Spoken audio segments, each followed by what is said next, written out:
Oke, kita ketemu untuk video yang kedua pada materi minggu ke-14 PMK, gitu ya. Untuk video yang kedua ini kita akan belajar bagaimana menghitung efektif suku bunga kredit. Oke, kita langsung masuk aja.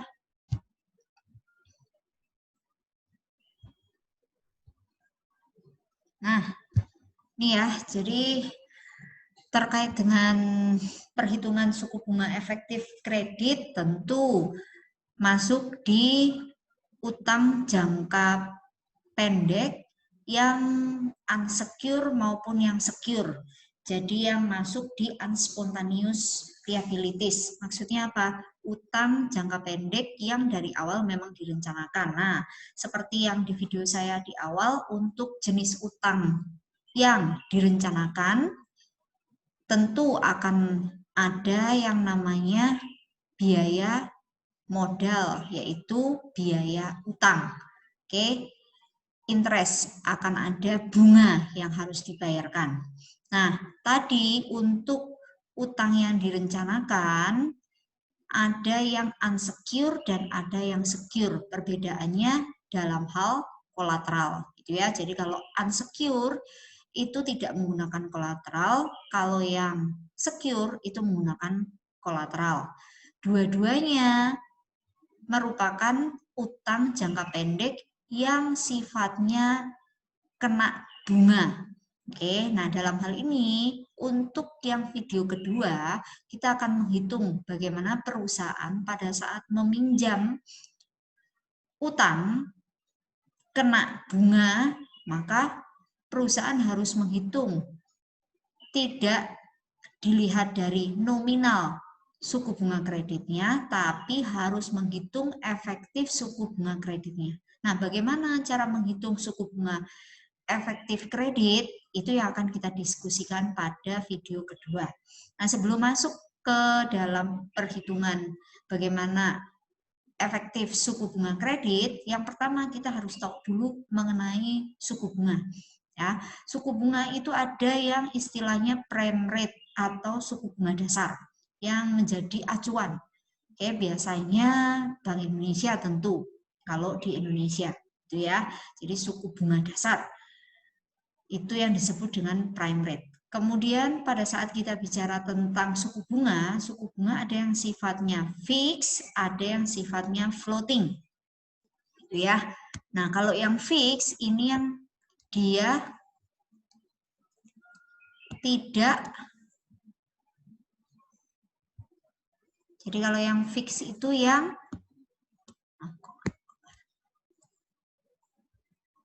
tidak bergerak gitu ya. Jadi tetap dari awal kredit sampai dengan akhir atau jatuh tempo suku bunganya tetap. Nah, beda dengan yang floating. Kalau floating dari awal sampai akhir suku bunganya berubah mengikuti perubahan dari prime rate-nya. Itu ya. Jadi kalau yang fixed rate itu prime rate berubah, ya suku bunganya tetap seperti kesepakatan di awal. Tapi kalau floating, tidak. Pada saat prime rate berubah, maka suku bunga bisa berubah dari kesepakatan awal. Oke. Nah, di sini untuk menghitung yang namanya efektif suku bunga kredit, gitu ya.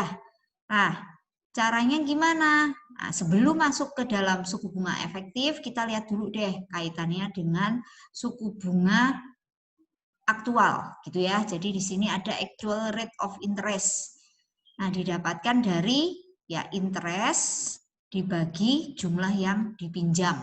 Sementara untuk effective annual rate, gitu ya, kaitannya dengan diskon loan, gitu ya. Jadi pinjaman biasanya kan tidak diberikan utuh, gitu ya. Jadi perusahaan bisa jadi pinjam ke bank sebesar 1 juta, tapi yang didapatkan oleh perusahaan tidak 1 juta. Biasanya kan ada biaya-biaya yang harus dibayarkan ke bank sehingga pinjaman yang diterima oleh perusahaan itu menjadi lebih kecil, tapi di kontraknya tetap ya. Bisa jadi komisi dan seterusnya biaya-biaya gitu ya terkait dengan kredit tadi, misalnya 100.000.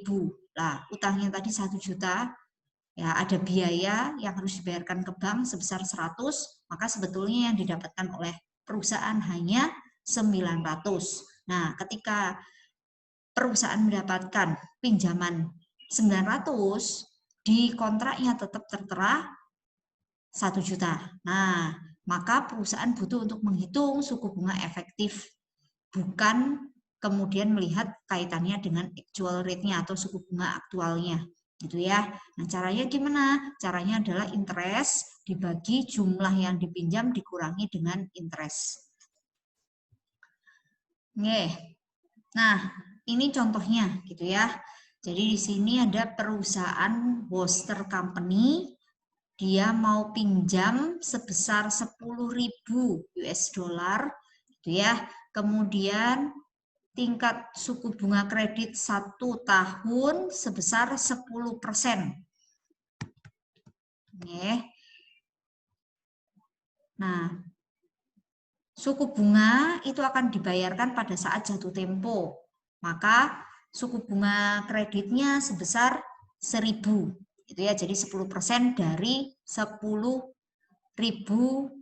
dana yang dipinjam. Jadi bunganya sebesar 1.000.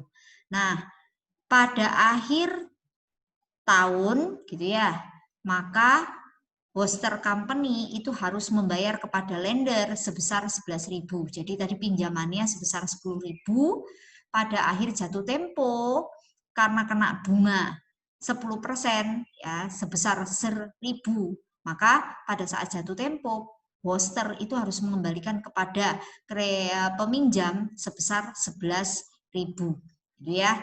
Nah, di sini sebetulnya efektif annual rate-nya berapa?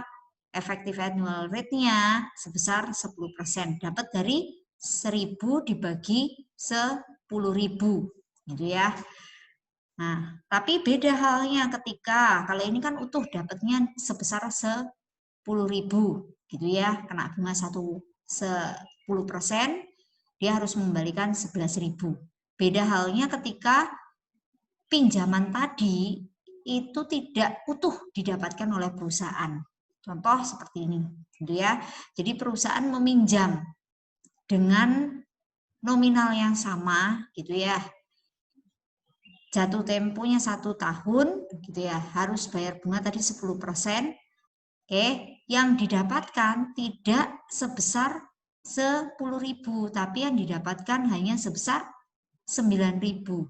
Maka sebetulnya ketika perusahaan mendapatkan 9.000, perusahaan efektif annual rate-nya tidak 10%, tetapi 11,1%. Dapat dari mana? 1.000 dibagi dengan yang didapatkan, yaitu sebesar 9.000. Gitu ya, jadi 11,1%. Oke, di sini ada contoh lain, gitu ya. Kita akan lihat lebih dalam kaitannya dengan tingkat suku bunga tadi, fix dan juga yang floating. Jadi hati-hati pada saat perusahaan ingin memutuskan melakukan pinjaman, tidak selamanya suku bunga tetap itu jauh lebih murah daripada suku bunga mengambang atau suku bunga yang tadi ya berubah-ubah, floating. Tapi bisa jadi suku bunga mengambang itu jauh lebih murah daripada suku bunga tetap. Nah, oleh karena itu, pada saat perusahaan dihadapkan pada situasi untuk memilih, perusahaan harus melakukan perhitungan terlebih dahulu. Nah, ini ada contoh Gordon Manufacturing, gitu ya. Ingin meminjam sebesar 100.000 US dollar. Oke, ada dua alternatif bank, Bank A dan Bank B. Prime rate pada saat Gordon Manufacturing ingin melakukan pinjaman sebesar 6%. Ya. Setiap jatuh tempo untuk pinjaman 90 hari. Oke. Jadi tadi Gordon Manufacturing dia akan meminjam 1.000 US dollar, akan meminjam 100.000 US dollar ke Bank A atau Bank B gitu ya pada saat prime rate sebesar 6% per tahun. pinjaman 100.000 US dollar itu selama 90 hari. Nah, di sini perusahaan harus kemudian menghitung dulu berapa efektif rate gitu ya, yang akan didapatkan. Apakah lebih murah bank A ataukah lebih murah bank B. Nah, ada informasi lebih lanjut gitu ya. Kalau di bank A, suku bunganya adalah fix. Kena 1,5% di atas prime rate. Gitu ya. Jadi andai kata prime rate-nya 6%, maka suku bunga bank A yang sifatnya fix tadi sebesar 1,5%, berarti tinggal ditambahkan 1,5%. Jadi kalau perusahaan Gordon meminjam di bank A, dia akan kena bunga sebesar 7,5% per tahun, gitu ya. Karena sifatnya fix, maka tidak akan berubah walaupun prime rate-nya berubah. Oke. Nah, kalau begitu 7,5 ini kan selama 1 tahun. Pinjamannya tadi selama 90 hari. Kalau begitu, berapa sebetulnya suku bunga efektif yang dikenakan Gordon untuk pinjaman selama 90 hari? Nah, itu cara menghitungnya seperti apa? Cara menghitungnya di sini ditunjukkan, itu ya. 1 tahun 7,5%. Kalau begitu 90 hari. Kita lihat 1 tahun 3 diasumsikan 3, 6, 5 hari. Kalau begitu 90 hari dari 7,5%, berapa persen? Ya tinggal 90 dibagi 365 dikalikan 7,5%. Gitu ya. Itu akan ketemu bunga selama 90 hari. Gitu ya. Bunga apa? Bunga sebetulnya bunga nominal. Oke.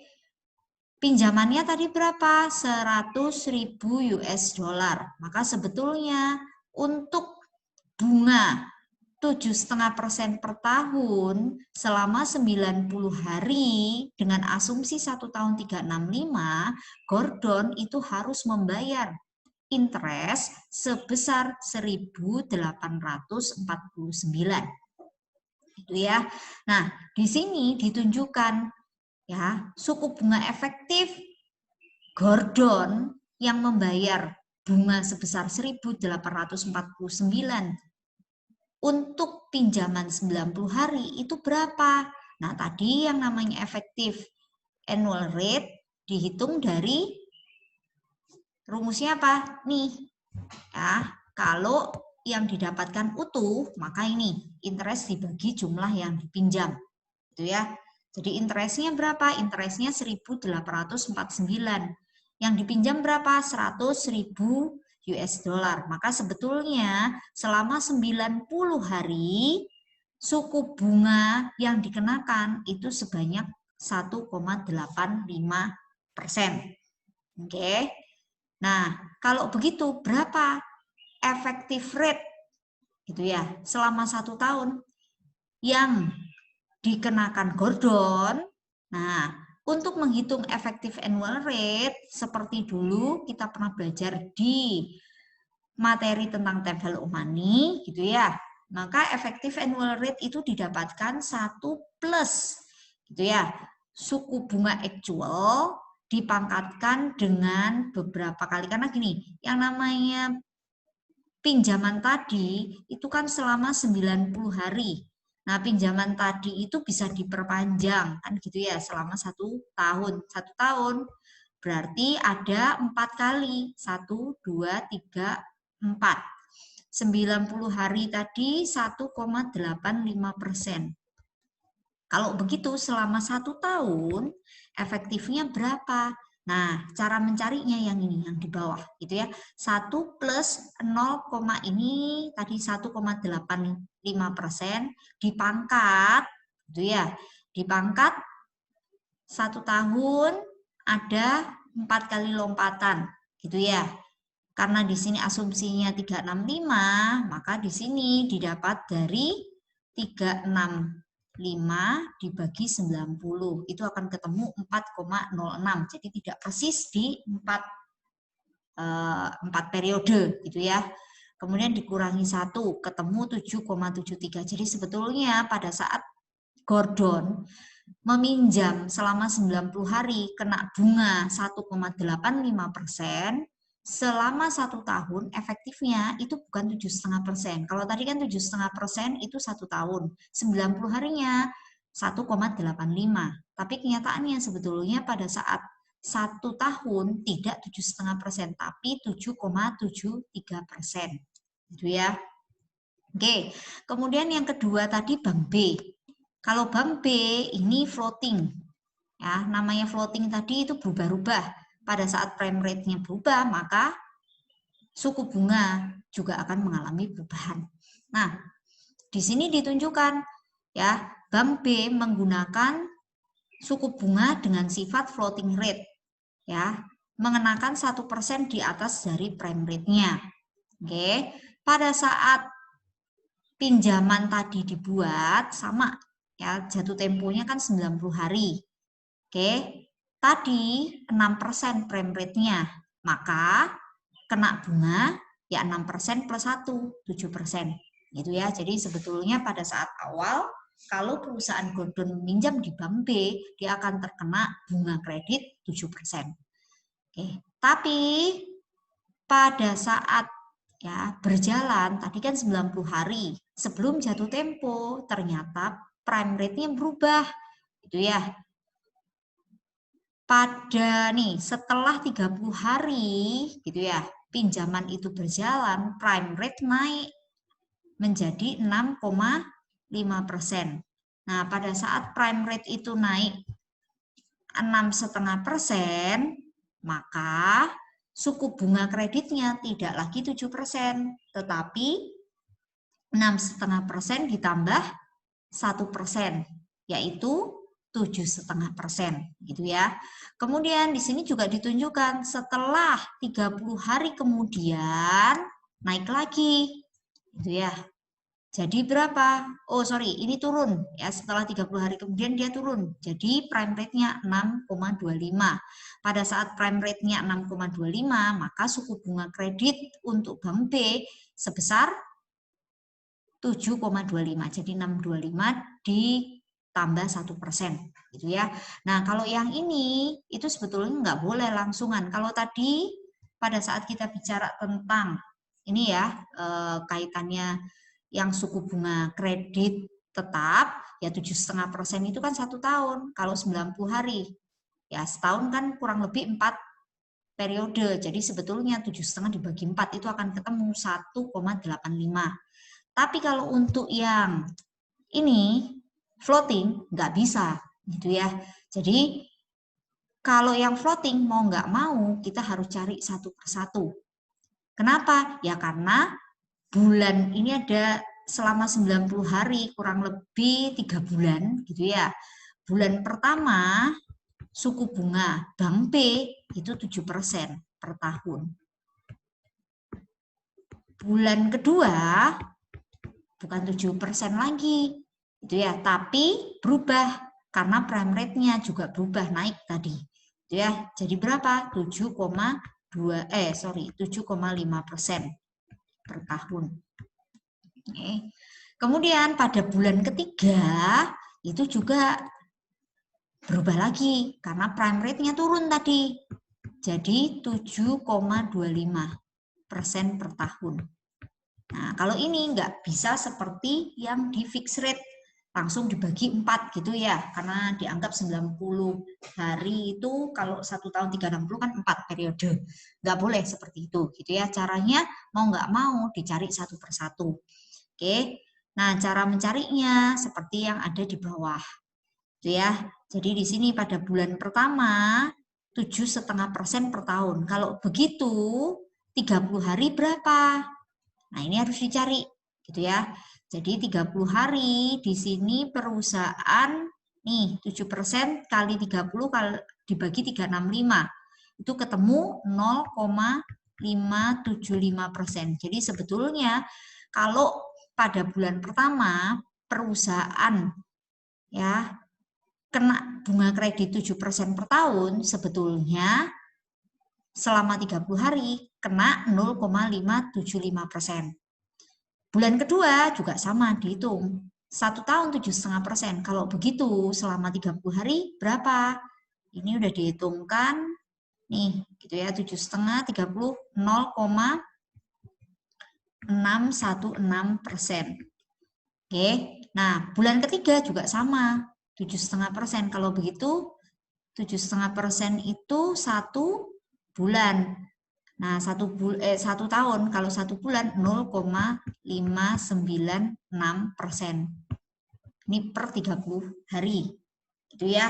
Nah, baru hasil selama satu bulan tadi itu yang ditambahkan. Itu akan ketemu untuk pinjaman selama 90 hari sebetulnya gitu ya.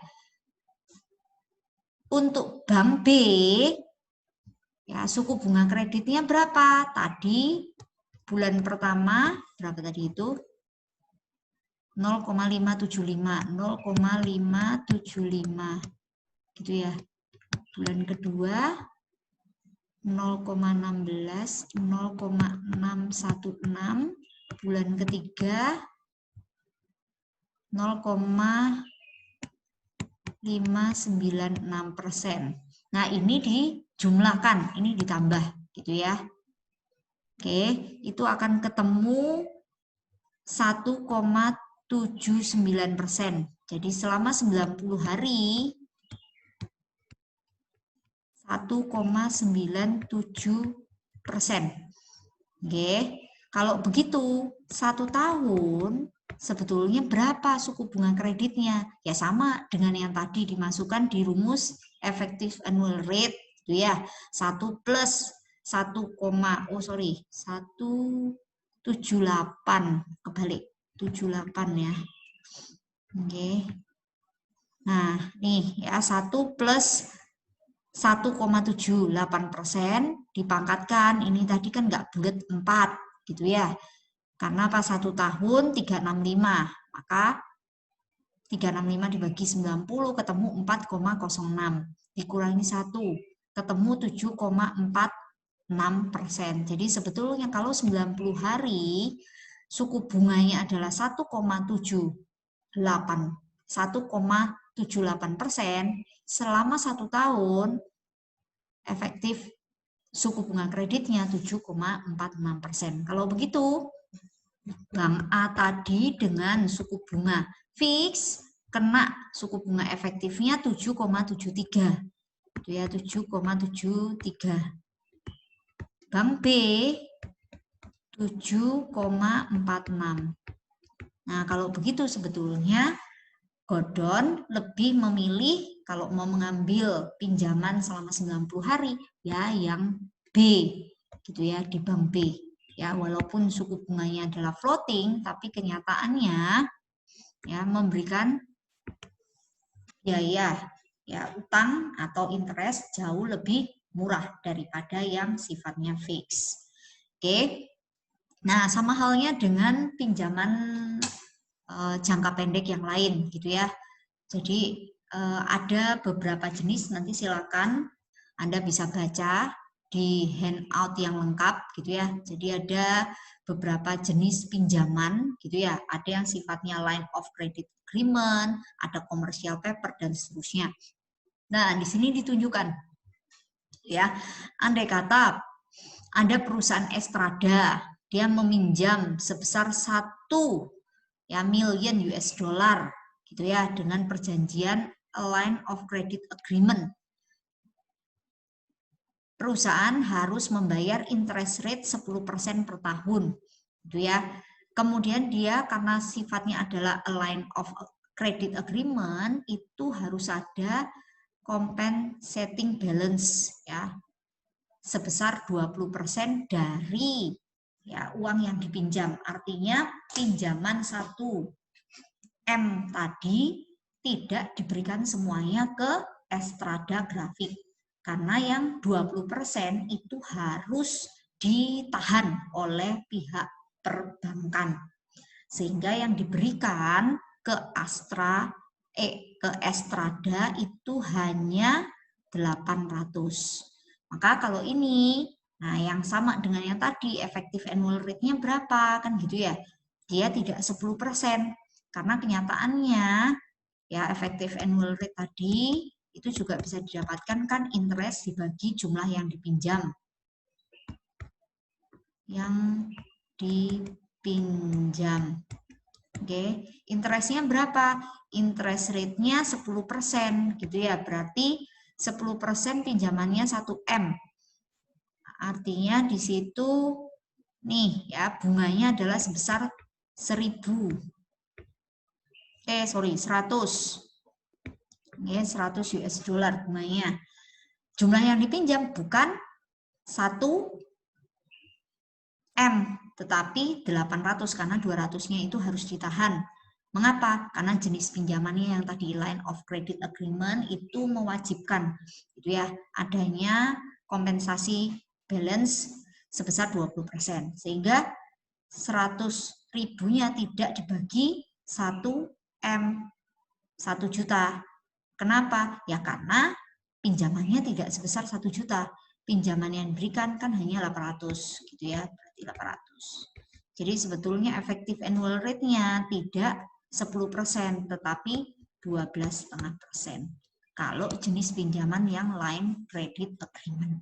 Oke, kemudian ada contoh lagi yang lain gitu ya. Nah, kalau ini dia menggunakan alternatif pendanaan gitu ya, jenis yang lain ya, checking account gitu ya. Nah, di sini diinformasikan gitu ya, harus ada maintenance balance sebesar 200. Oke. Kemudian tadi ya pinjamannya 1 juta US dollar. Kena bunga 10%. Oke. Nah, di sini jika perusahaan secara normal gitu ya, maintenance balance-nya itu tidak 200 tetapi 100. Oke, maka kan gitu ya. Pinjamannya tidak lagi 1 juta, tapi hanya tinggal 900. Gitu ya, karena 100-nya harus ditahan.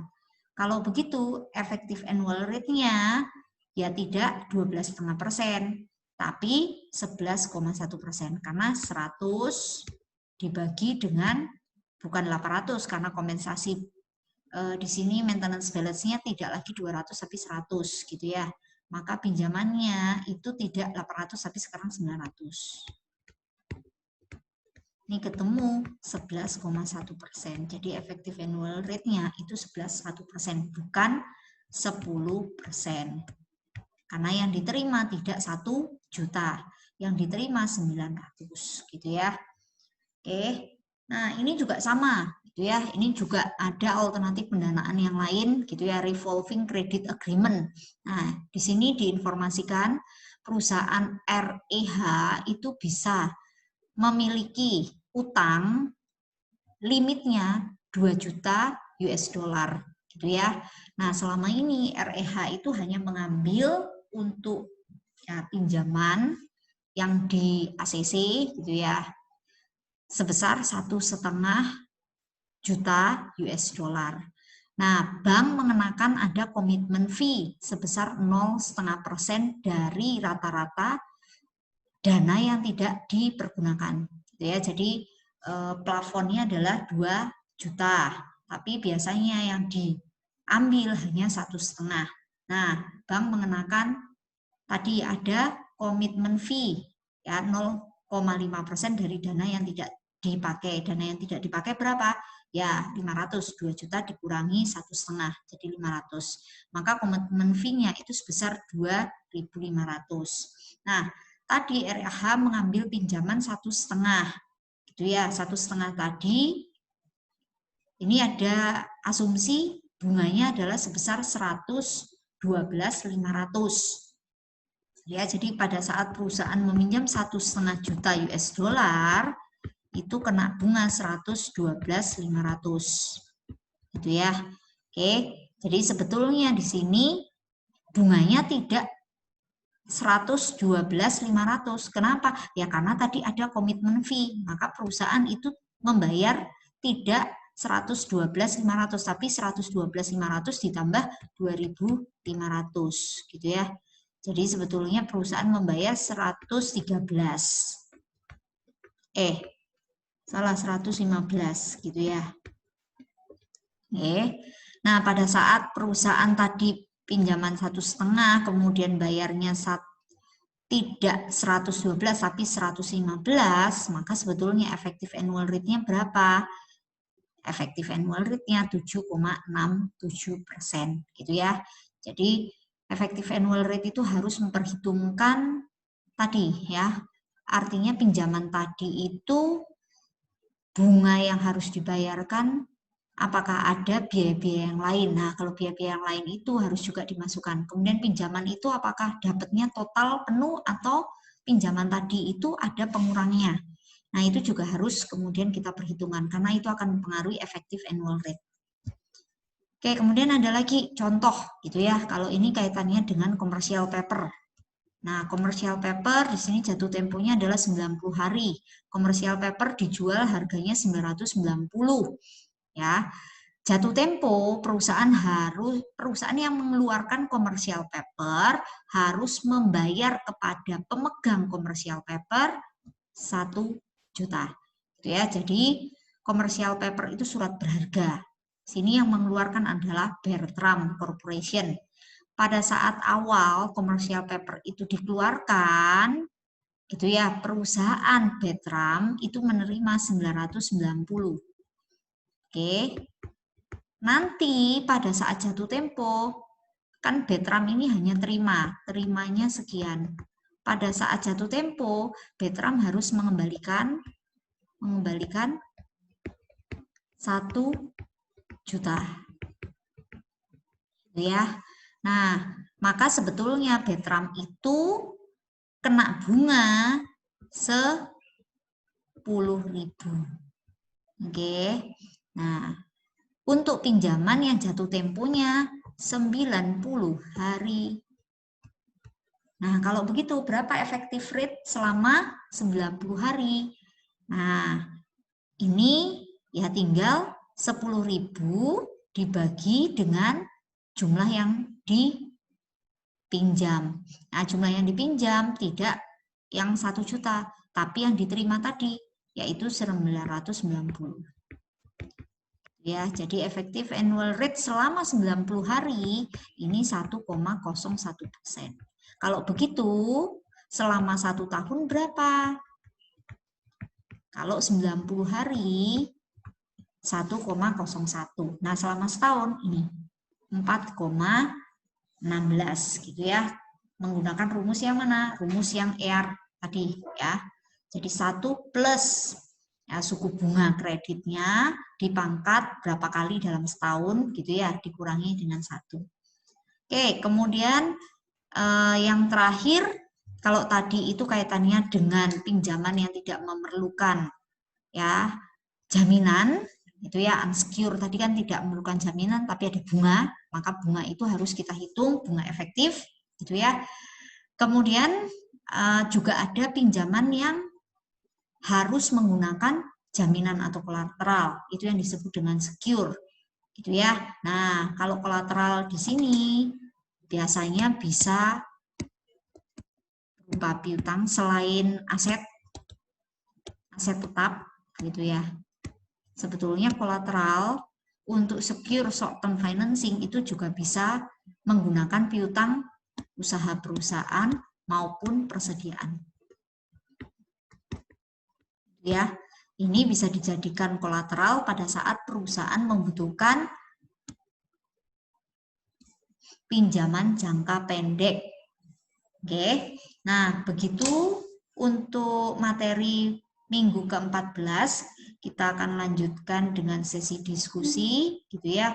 Silakan kalau ada yang masih mau ditanyakan, Anda bisa kontak ke saya gitu ya melalui juga boleh gitu ya. Jadi silakan nanti di follow IG saya Berta 7381 atau email ya ke berta7381@gmail.com.